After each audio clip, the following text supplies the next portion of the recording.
بسم اللہ الرحمن الرحیم۔ السلام علیکم دوستو، میں ہوں ثقلین سجاد اور ہماری آج کی ویڈیو مصریوں کی پر اسرار کتاب کے بارے میں ہے۔ دوستو، موت جو زندگی کی ابتدا سے ہی انسانوں کے لیے ایک پہیلی بنی رہی ہے، جسے ہماری سائنس بے انتہا ترقی کے باوجود نہ تو سمجھ سکی ہے اور نہ ہی اس پر قابو پا سکی ہے۔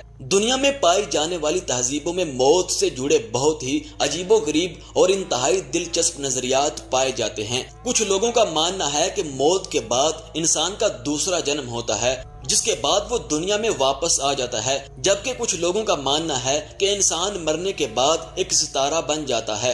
اسی طرح کچھ لوگوں کا ایمان ہے کہ مرنے کے بعد انسان کی روح جانوروں اور کیڑوں مکوڑوں میں منتقل ہو جاتی ہے اور وہ کیڑے مکوڑے بن جاتے ہیں۔ لیکن ہمارا دین اسلام ہمیں موت کے بعد ایک ایسی زندگی کے بارے میں بتاتا ہے جو کبھی ختم نہیں ہوتی۔ یہ ایک ایسی زندگی ہوگی جہاں ہمیں ہمارے اعمال کے مطابق سزا یا جزا کا فیصلہ سنایا جائے گا۔ لیکن اس دنیا میں ایک ایسی کتاب بھی ہے جو آج سے ہزاروں سال قبل لکھی گئی تھی۔ اس کتاب میں موت کے بعد پیش آنے والے حالات اور ان حالات پر قابو پانے کے طریقے اور منتر درج ہیں۔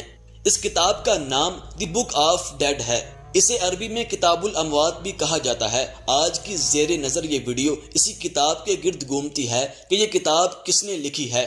کیا یہ واقعی شیطان کے ہاتھوں سے تحریر ہوئی ہے یا پھر بدروحوں نے اس کتاب کو کالے علم کے لیے ہم انسانوں تک پہنچایا ہے؟ حقیقت کیا ہے یہ تو آپ ویڈیو دیکھ کر ہی معلوم کر پائیں گے، مگر اس سے پہلے اگر آپ ہمارے چینل پر نئے ہیں تو ہمارے چینل کو سبسکرائب کر دیں اور ساتھ ہی موجود نہ بجنے والی گھنٹی کو بھی دبا دیں تاکہ ہماری ہر نئی آنے والی ویڈیو کا نوٹیفیکیشن آپ کو ملتا رہے۔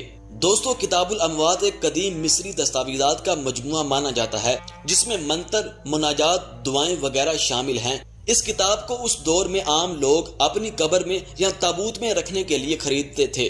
ان کا عقیدہ تھا کہ مرنے کے بعد اس کتاب کو پڑھ کے وہ کچھ فوائد اور خصوصی مراد حاصل کر سکیں گے۔ قدیم مصریوں کے نزدیک یہ کتاب الاموات الہامی، مقدس اور آسمانی کتاب تھی، اور مصریوں کی تہذیب کے مطابق سوس نامی دیوتا نے تخلیق کائنات کے وقت جو کلمات ادا کیے تھے، یہ کتاب انہی کلمات کا مجموعہ ہے۔ چونکہ مصریوں کے خیال میں یہ کتاب الاموات کا خالق سوس دیوتا تھا، اس لیے وہ اپنی تاریخ میں اسے انتہائی مقدس خیال کرتے رہے اور ہر درجہ احترام بجا لاتے رہے۔ اس کتاب کا موضوع حیات بعد از وفات ہے۔ یہ خاص کے لیے نہیں بلکہ عوام کے لیے لکھی گئی تھی اور اس کے ابواب میں مسلسل اضافہ کیا جاتا رہا۔ دوستو، اب تک کی تحقیق کے مطابق اس کے ابواب کی تعداد 190 تک پہنچ چکی تھی۔ اس کتاب میں مناجات، دعائیں اور منتر وغیرہ لکھے ہوئے ہیں۔ قدیم مصری باشندوں کا عقیدہ تھا کہ اس کتاب سے رہنمائی لیتے ہوئے وہ اگلی زندگی کا سفر اچھی طرح کر سکیں گے۔ دوستو، یہ بات بھی تعجب سے کم نہیں کہ مصر کا ہر باشندہ اس کتاب کو ساتھ رکھتا تھا تاکہ موت کے بعد اس کتاب کو اس کے ساتھ ہی دفن کر دیا جا سکے۔ دراصل قدیم مصریوں کا یہ عقیدہ تھا کہ موت کے بعد انسان کی روح ایک بھرپور مشکل سفر پر روانہ ہو جاتی تھی، جہاں اس کو بہت سی بلاؤں کا سامنا کرنا پڑتا تھا، جبکہ اس کتاب کی مدد سے اس کی روح یہ تمام سفر بہت آسانی سے طے کر پاتی تھی۔ مصری تہذیب کی ابتدا میں یہ منتر بہت زیادہ خاص تھے جو ان کی موت کے بعد ان کے مقبروں کی دیواروں پر تحریر کیے جاتے تھے۔ اسی طرح الگ الگ دیوتاؤں کو خوش کرنے کے لیے الگ الگ منتر وجود رکھتے تھے۔ قدیم مصری عقائد کے مطابق جب کوئی فرعون مر جاتا تو وہ پرانے منتروں کے ذریعے دیوتاؤں کو خوش کر کے خود بھی ایک دیوتا کا درجہ حاصل کر لیتا تھا۔ یعنی مصریوں کے مطابق فرعون اپنی موت کے بعد بھی ایک حکمران کا درجہ رکھتا تھا۔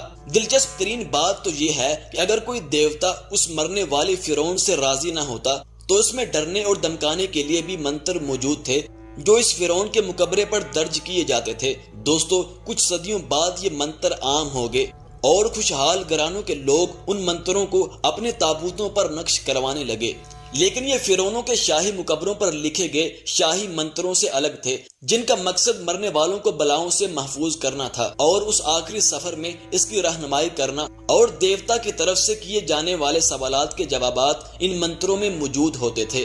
2000 سال قبل مسیح تک یہ منتر اس قدر عام ہو چکے تھے کہ ان کو کتابوں کی صورت میں تحریر کر کے ہر فوت ہونے والے مصری باشندے کے ساتھ دفن کر دیا جاتا تھا۔ ہر مصری اس کتاب کو خریدنے کا بندوبست اپنی زندگی میں کر لیتا تھا تاکہ موت کے بعد اس کو آگے آنے والی زندگی میں کوئی مشکل پیش نہ آئے۔ دوستو، موجودہ دور میں اس کتاب کا سب سے قدیم نسخہ لندن کے ایک میوزیم میں موجود ہے۔ اس کتاب میں بتایا گیا ہے کہ اس دور میں جب کوئی انسان مر جاتا تھا تو فوت شدہ انسان کے دل کے سوا اس کے جسم کے تمام حصوں کو حنوط کر دیا جاتا تھا۔ قدیم مصریوں کا ماننا تھا کہ انسان کا دل ایسا ہے کہ جس کے اندر اس کے کیے گئے تمام اچھے اور برے اعمال موجود ہوتے ہیں، اس لیے دل کے پاس ایک مقدس تعویذ رکھ کر میت کو دفن کر دیا جاتا تھا، جس کے بعد اس انسان کی روح مختلف خطرناک راستوں، غاروں اور آندھیوں کا سامنا کرتے ہوئے مصری دیوتا کے پاس پہنچ جاتی تھی۔ یہاں اس کو دیوتا کے سامنے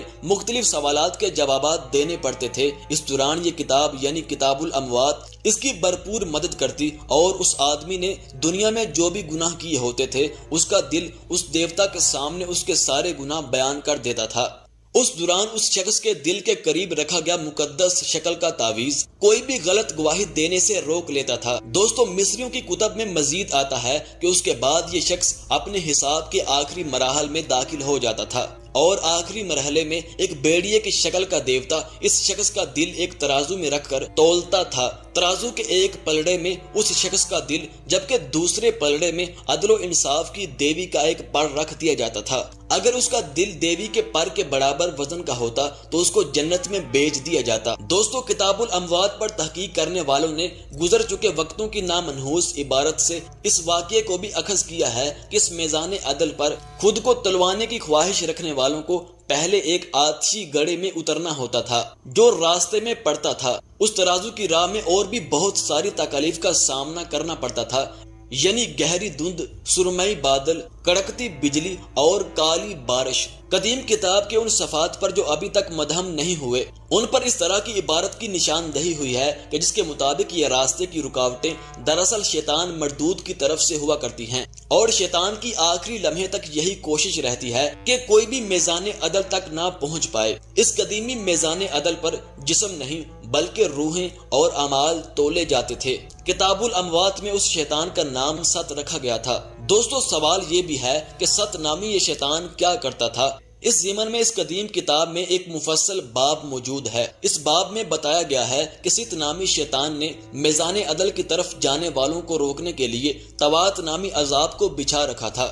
دراصل توات ایک خطرناک علاقہ ہوا کرتا تھا جس کے ایک سرے پر چونکہ آسمانی بجلی اور سمندر کی نیلی لہریں ٹکرا کر ایک بیت بڑی گونج پیدا کرتی رہتی تھی اور اس گونج کی شدت اس قدر زیادہ ہوتی کہ کمزور روحیں چل بستی۔ یہاں یہ علاقہ ایک نادیدہ قوت سے ان روحوں کو واپس پچھلے جہان میں بیچ دیا کرتا تھا۔ خیر، جو کچھ بھی ہے، یہ تمام تر معلومات قدیم مصریوں کے عقائد تھے اور ان عقائد کا ہم سے کوئی بھی لینا دینا نہیں ہے۔ تو دوستو، یہ تھی ہماری آج کی ویڈیو آپ کو کیسی لگی کمنٹ کر کے ضرور بتائیے گا۔ ملتے ہیں بہت جلد ایک نئی ویڈیو کے ساتھ، تب تک کے لیے اللہ نگہبان۔